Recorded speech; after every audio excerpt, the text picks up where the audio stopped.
Bonjour à tous, j'espère que vous allez bien et que vous avez passé un bon week-end. On est le 1er août, donc oui, on vient de changer de mois. Et peut-être que parmi vous, il y en a même certains qui ont profité de leur week-end un tout petit peu en avance parce que vendredi, il y avait Stack Overflow qui était down en fin d'après-midi. Donc voilà, comme le disent les blagues, généralement les développeurs ne travaillent plus quand Stack Overflow est down. Alors je ne sais pas si c'était votre cas. En tout cas, on se retrouve ensemble aujourd'hui pour Dev Café qui est donc... Pour rappel, le résumé de l'actualité du développement mobile, donc c'est chaque matin à partir de 7 h ici sur YouTube. Donc surtout, comme d'habitude, n'hésitez pas à mettre le petit like, n'hésitez pas à vous abonner si vous trouvez cette émission intéressante. Ce que je vous propose, c'est qu'on regarde ensemble qu'est-ce qu'il y a au sommaire aujourd'hui. Et on va donc se parler de Capacitor qui est à une toute nouvelle version. Ensuite, on va avoir quelques actualités autour d'Apple. On va également parler de la fin de Java 7 pour terminer par les Google Play Services avec quelques toutes petites mises à jour. Voilà, tout est prêt. Ce que je vous propose, c'est on passe au générique et on enchaîne ensuite.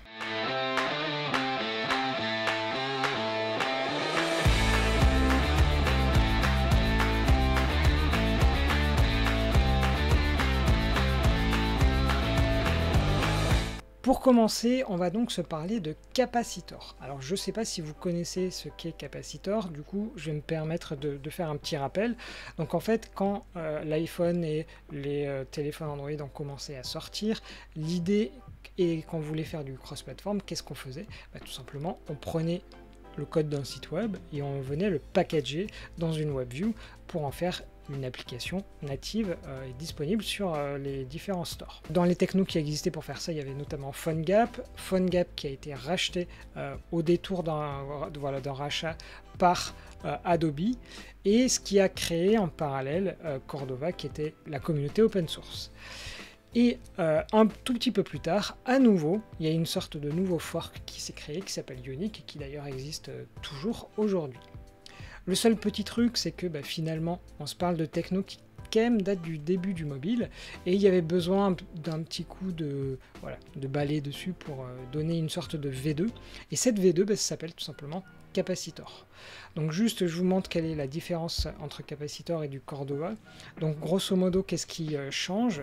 Déjà, en termes de plateforme supportée, ça en supporte un tout petit peu plus qu'iOS et Android, parce que ça permet potentiellement de faire de l'électron, donc du desktop, et également des PWA, donc du web en général. Et aussi, parmi les petits changements, il y a le fait que maintenant, il y a des vrais projets Android ou iOS derrière le code, alors qu'en fait, en Cordova, généralement, c'est une sorte d'abstraction qui nous donne accès à du code natif, mais on n'a pas le vrai projet derrière, alors que maintenant, c'est le cas. Du coup, si on regarde qu'est-ce qu'il y a dans la nouvelle version de Capacitor 4, vous voyez, c'est ce qui est écrit ici. Donc, grosso modo, ils ont mis à jour les SDK pour être sûr qu'il n'y ait plus de problème de publication sur les App Store et Google Play avec les versions minimum. Donc, si on regarde en fait précisément qu'est-ce qu'ils ont fait, donc sur iOS, ils sont en version minimum 13, et côté Android, ils ciblent Android 12, et c'est même, vu que c'est le SDK 32, c'est Android 12.1 ou 12L. Donc voilà, ça fait partie des nouveautés. Et moi, un des trucs qui m'a un peu choqué dans cette annonce, c'est comme vous pouvez le voir, finalement l'annonce, il n'y a pas grand chose dedans. Et donc je me suis dit, mais comment est-ce que ça se fait qu'il y ait aussi peu, sachant que c'est une version 4.0. Et donc du coup, en se rendant sur GitHub, on a le détail des nouveautés, et en effet, il n'y en a pas énormément.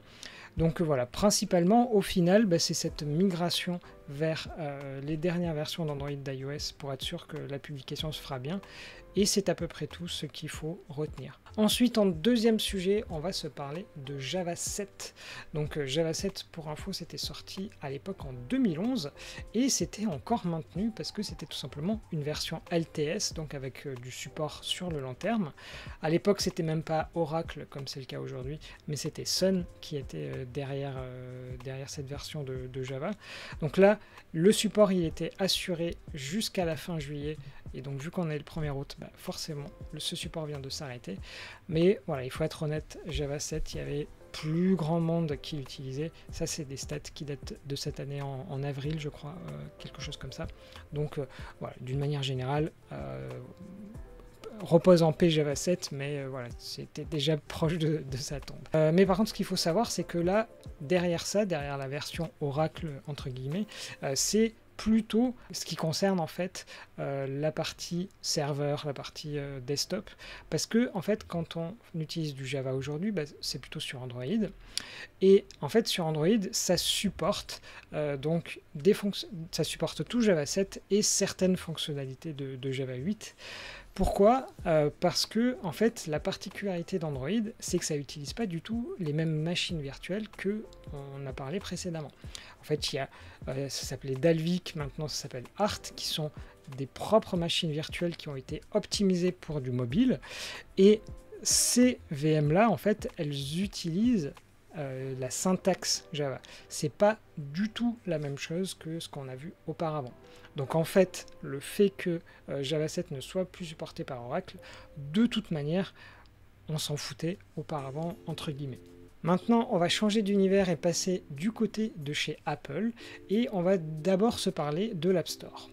Donc sur l'App Store, côté utilisateur, quand vous l'utilisez et que vous faites une recherche, potentiellement vous avez des publicités. Et donc la publicité, elle peut être, vous voyez ici, au niveau des suggestions. Donc vous pouvez faire la pub pour votre application. Et pareil, dans les résultats d'une recherche, généralement le premier résultat, c'est une pub, c'est une annonce.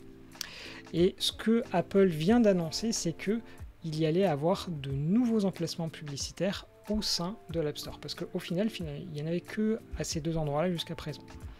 Alors la particularité de cette annonce d'Apple, ça m'étonne un tout petit peu, mais il n'y a pas eu de communiqué officiel, on le retrouve que sur des sites d'actualité, il y a plusieurs sites qui en parlent, mais il n'y a aucun communiqué d'Apple là-dessus, j'en ai pas trouvé en tout cas. Donc, qu'est-ce que ces sites-là nous disent ? C'est tout simplement, il va y avoir un nouvel emplacement publicitaire qui va être sur la page d'accueil de l'App Store. Donc vous savez, l'App Store, l'accueil, c'est en fait de l'éditorial.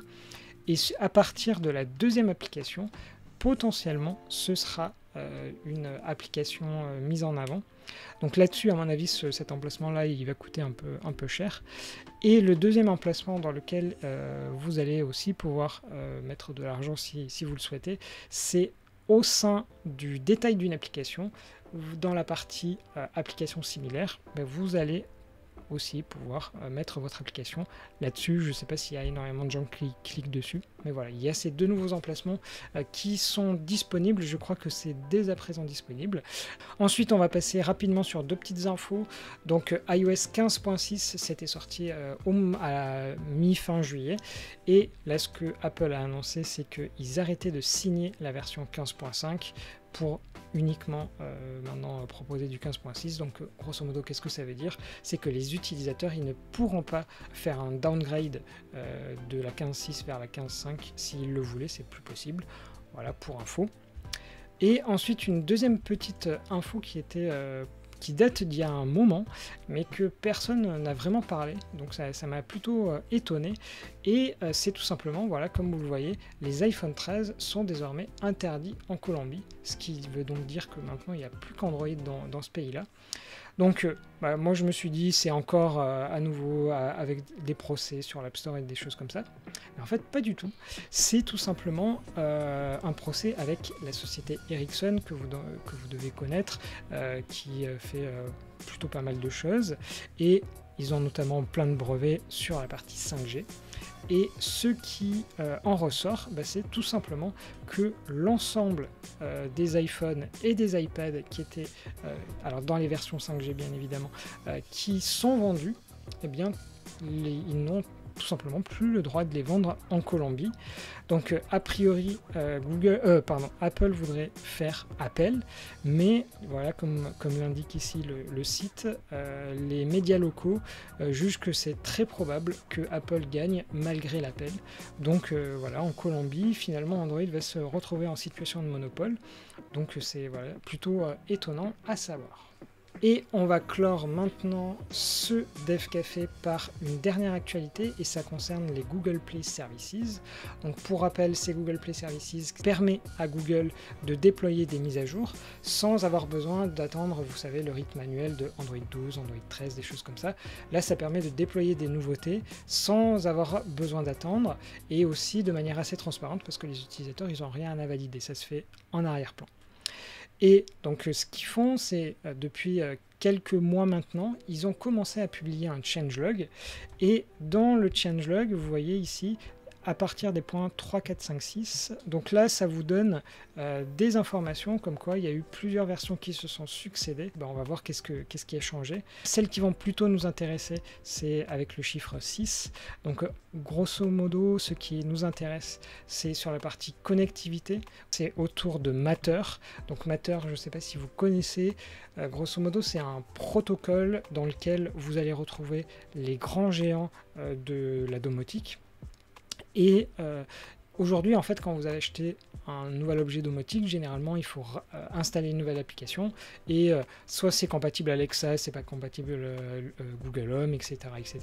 L'idée, en fait, de Matter, c'est finalement de s'appuyer sur un certain nombre de technos, donc typiquement du Zigbee, du Thread, etc., etc., pour en fait faire en sorte que demain, en fait, quand vous achetiez un produit, il n'y a plus besoin de se dire est-ce que c'est compatible Google Home, est-ce que c'est compatible Alexa. Voilà, ce serait un écosystème cohérent. Donc là, dans les Play Services, il y a maintenant une preview qui est disponible. Donc si typiquement vous faites un objet connecté, voilà, c'est plutôt pour vous cette information-là.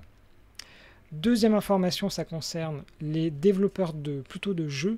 Donc ce qu'il faut savoir, c'est que sur les Pixel 6, il y a ce qui s'appelle le dashboard. Donc en fait, quand vous lancez des jeux, il y a un petit truc qui apparaît pour proposer à l'utilisateur des optimisations, de prendre des vidéos, des choses comme ça.